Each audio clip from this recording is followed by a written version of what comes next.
बिस्मिल्लाहिर्रहमानिर्रहीम। अस्सलाम वालेकुम माय फ्रेंड्स।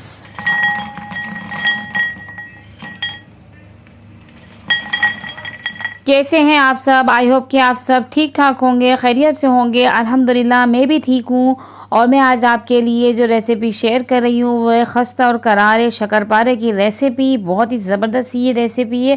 अगर आपने ये पहले कभी नहीं बनाया ना तो आप मेरी बनाई हुई रेसिपी से बनाएंगे तो बिल्कुल परफेक्ट बनेंगे। क्वांटिटी का बिल्कुल ऐसे ही ख्याल रखना है जैसे मैं बताऊँगी। तो उसके लिए आपने वीडियो पूरी देखनी है, बिना स्किप किए कोई भी चीज़ आपने मिस नहीं करनी है। और वीडियो को पूरा देखना है आपने एंड तक। और वीडियो अच्छी लगे तो इसे लाइक करना है और अपने फ्रेंड्स एंड फैमिलीज के साथ शेयर भी करना है। और अगर अभी तक आपने मेरे चैनल को सब्सक्राइब नहीं किया है तो जल्दी से कर दें। चलें हम रेसिपी स्टार्ट करते हैं। तो ये एक बाउल ले लिया है और उसके अंदर मेजरमेंट कप के हिसाब से मैं 2 कप मैंने ये मैदा ले लिया है। मैदे को मैंने छान लिया था। अब इसके अंदर 1/3 कप हम शक्कर डालेंगे। इसको मैंने पीस लिया था और साथ ही इसके अंदर नमक डालेंगे तकरीबन ½ टीस्पून के करीब। अच्छा लगता है, टेस्ट अच्छा आता है इससे। और इसके अंदर सफ़ेद तिल डाल दिए हमने तकरीबन 1 खाने का चम्मच भर के। ये ऑप्शनल है, आप चाहे तो इसे स्किप कर सकते हैं, पर मुझे ये बहुत अच्छे लगते हैं तो इसलिए मैं ज़रूर डालती हूँ। इन सारी चीज़ों को हमने चमचे की मदद से मिक्स करना है ताकि ये सब एक जान हो जाए। उसके बाद हमने घी ले लिया है मेल्ट करके। 1/4 कप हमने घी इसके अंदर शामिल करना है और इसको अच्छी तरीके से हाथों की मदद से मसल के इसको मिक्स करेंगे। इससे जो है हमारे जो शक्करपारे हैं खस्ता बनते हैं। तो अच्छी तरीके से आपने इसको मिक्स करना है घी को मसल के। और इसकी पहचान ये है कि जब आप इसको हाथ में लेके मुट्ठी बंद करें तो ये देखें इस तरीके से बनना चाहिए। तो बस आपने अच्छी तरीके से इसको मिक्स करना है। जब आपको लगे कि हाँ ये अब मिक्स हो गया है, अच्छी तरीके से ये बन रहा है, तो बस आपने इसको रखना है साइड में और हमने लेना है पानी। तो ये मैंने पानी ले लिया है। पानी इसके अंदर ½ कप के करीब जाएगा इसके अंदर।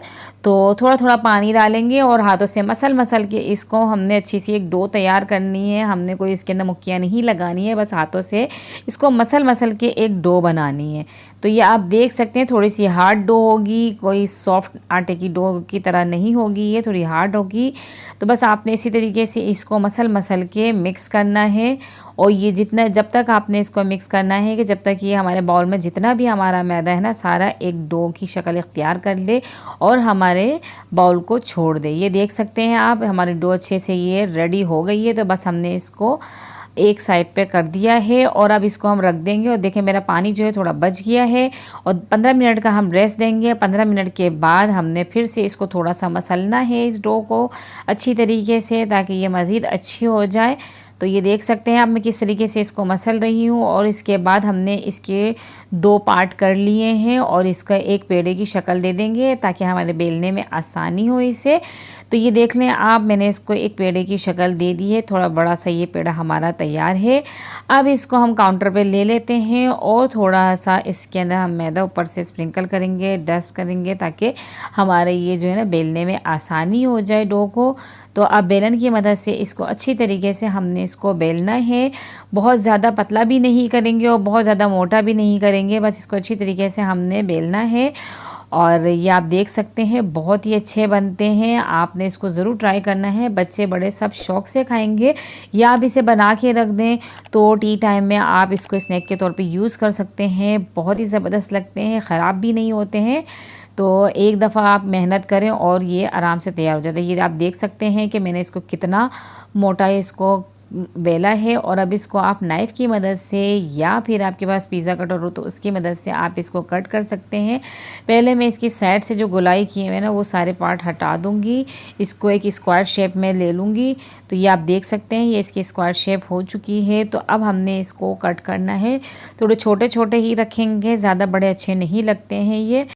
तो पहले इस तरीके से हमने इसको सीधा सीधा कट करेंगे। सारे पीसों को इसी तरीके से स्ट्रेट एक शेप दे देंगे और फिर उसके बाद हमने इनको आड़ा कट करना है ताकि देखिए आराम से हमारे स्क्वायर शेप के ही छोटे छोटे से शक्करपारे तैयार हो जाए। इसी तरीके से सारे हमने बना के कट करने हैं और इनको अब करना है फ्राई। ये आप देख सकते हैं कितने मोटे हैं ये और मज़ीद अभी ये पकने के बाद फूल जाएंगे।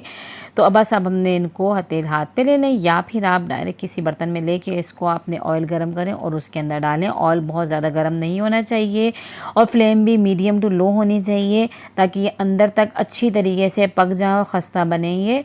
तो ये आप देख सकते हैं मैं इनको फ्राई कर रही हूँ। चमचा कंटिन्यू हमने चलाते रहना है ताकि इनके ऊपर कलर इक्वल आए। ये आप देख सकते हैं ताकि चिपके भी नहीं एक दूसरे से। इसी तरीके से आपने इनको फ्राई करना है और ये फूलना शुरू हो गए हैं, अच्छे खासे ये फूल गए हैं और ये ज़बरदस्त से हमारे जो शक्करपारे जो हैं ना वो रेडी हो गए हैं। तो बस आपने इनको निकालना है क्योंकि इससे ज़्यादा डार्क कलर देंगे तो बहुत ज़्यादा डार्क हो जाएंगे। तो जब तक ये ठंडे नहीं हो जाते हैं तो इन पे हल्का हल्का कलर आता रहता है, तो इसलिए आपने इनको आराम से निकाल लेना है। और ये आप देख सकते हैं ज़बरदस्त सा इनका कलर देखें थोड़ा और डार्क हो गया हो, कितना खूबसूरत कलर लग रहा है ये। तो हमारे शक्करपारे जो हैं बिल्कुल रेडी हो गए हैं और बस अब इन्हें मैं खाने वाली हूँ। कैसी लगी आपको ये रेसिपी मुझे कमेंट बॉक्स में बताएं। अपने फ्रेंड्स एंड फैमिलीज़ के साथ इस रेसिपी को शेयर करें। आप इसे घर में ज़रूर ट्राई करें, बच्चे भी खुश होंगे, बड़े भी खुश होंगे और सबका खुशी का ख्याल रखना तो आपकी ज़िम्मेदारी बनती है। और ऐसे ही मेरे चैनल के साथ जुड़े रहें, मेरी वीडियोस को देखें, मुझे सपोर्ट करते रहें और अच्छे अच्छे खाने अपने घर में बनाते रहें। मुझे दुआओं में याद रखें, अपना ख्याल रखें, अपने आस पड़ोस वालों का ख्याल रखें, अपने मुल्क को साफ़ सुथरा रखें और मुझे हमेशा दुआओं में याद रखें। और अगली वीडियो तक दीजिए इजाज़त। अल्लाह हाफ़िज़।